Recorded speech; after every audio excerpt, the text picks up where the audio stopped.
करवा चौथ की व्रत कथा। सालों पहले एक शहर में एक साहूकार रहता था, जिसके 7 बेटे और एक बेटी थी। बेटी का नाम करवा था।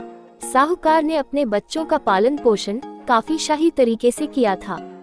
सभी भाई अपनी इकलौती बहन को बहुत मानते और उस पर अपनी जान छिड़कते थे। उन्होंने उसकी शादी एक अमीर साहूकार के साथ एकदम शाही तरीके से की। एक दिन करवा ससुराल से अपने मायके आई। सभी भाइयों ने उसका जोरदार स्वागत किया। उन्होंने पहले अपनी बहन को खाना खिलाया और फिर खुद खाया। इसके बाद सभी एक साथ बैठकर बचपन की यादें साझा करने लगे। इसी तरह दिन बीतते चले गए। एक दिन शाम को जब करवा के सातों भाई अपने काम से घर लौटे, तो उन्होंने देखा कि उनकी बहन काफी उदास होकर बाहर बैठी थी।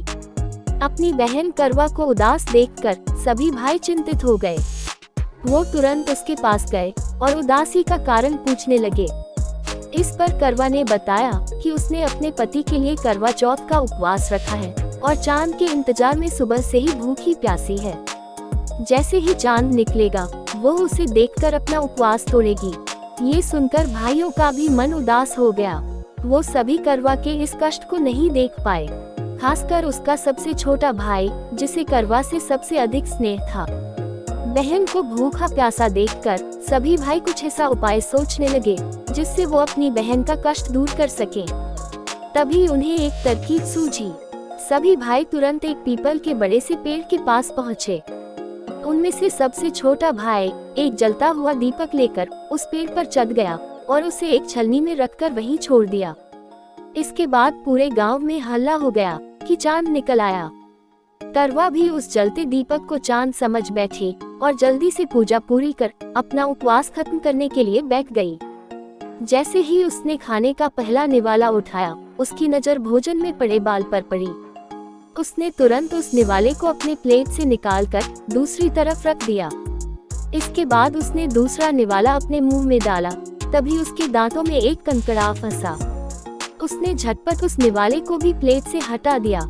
इसके बाद उसने तीसरा निवाला अपने मुंह में रखा कि तभी उसे एक बुरी खबर मिली।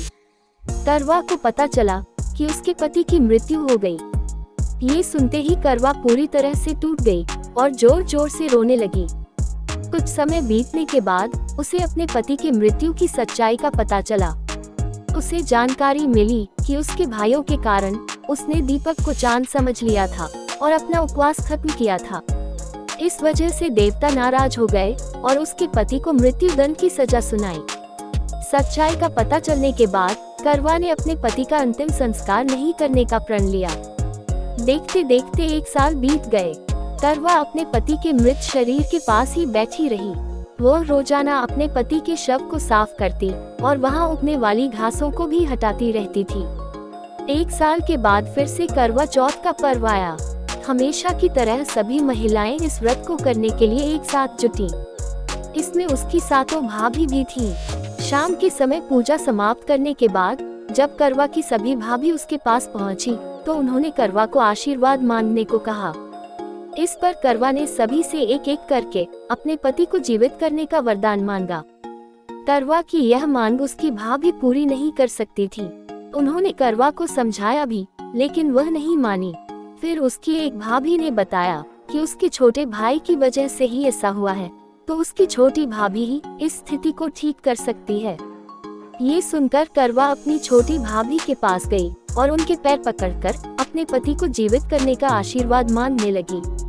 पहले तो उसकी छोटी भाभी ने बहुत टाला, लेकिन अंत में उसकी छोटी भाभी ने अपनी तर्जनी उंगली को काटकर उसमें से अमृत की एक बूंद करवा के मृत पति के ऊपर डाल दी। जैसे ही अमृत की बूंद उसके ऊपर गिरी, वह जिंदा हो गया और जय श्री गणेश के नारे लगाने लगा। इस घटना के बाद से ऐसी मान्यता है कि करवा चौथ का व्रत करने से गौरी शंकर खुश होते हैं और महिलाओं के सुहाग की रक्षा का वरदान देते हैं।